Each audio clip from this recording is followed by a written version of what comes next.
Hi, I'm Michelle Sterling for Friends of Science Society. You know, some people like to say that things happen in threes. And the three things that happened for me that I noticed in the past few weeks is, first of all, a very good report came out about the Kelowna wildfires. Right after that, Edmonton announced that it had a record-breaking year planting trees. And then there was an editorial in the Globe and Mail which warned people about the climate change increasing risk of urban wildfires. So it's winter now in Alberta. For the most part, the wildfires are out. But now's the perfect time to FireSmart your house. And the best way to do it, I say, is have a look at that Kelowna wildfire report. Look at the FireSmart recommendations in there and think about how you can move trees and shrubbery back from your house. This is a time when you can cut it all down, you can burn it with a permit without risking your neighbors or your own property. And, you know, you can really deal with the fact that a lot of houses and a lot of urban neighborhoods actually have far too much foliage up against the property or far too close.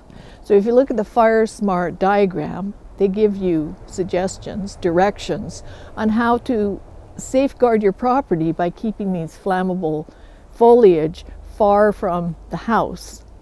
And, you know, look at those before and after pictures in the FireSmart report on Kelowna, and it's a wake-up call.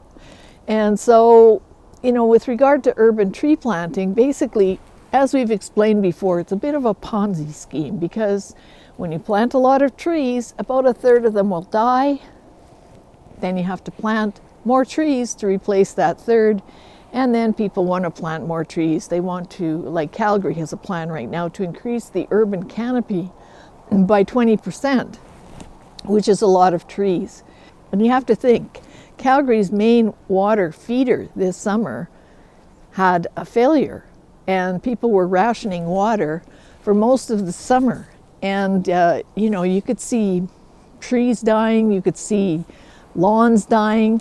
Yes, some people were able to go and get the non-potable water from the river, but not everybody has that option. Not everybody has a vehicle or containers. Not everyone's physically able.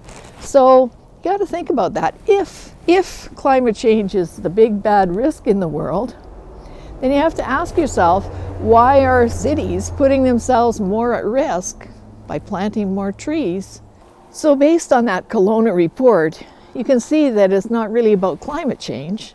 It's actually about bad planning for your property and bad municipal planning and permitting.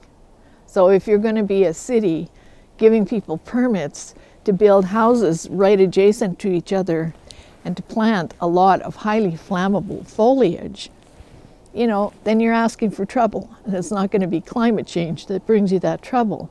It's going to be someone's cigarette or an ember that flies across the lake from a wildfire that's burning naturally in a forest somewhere.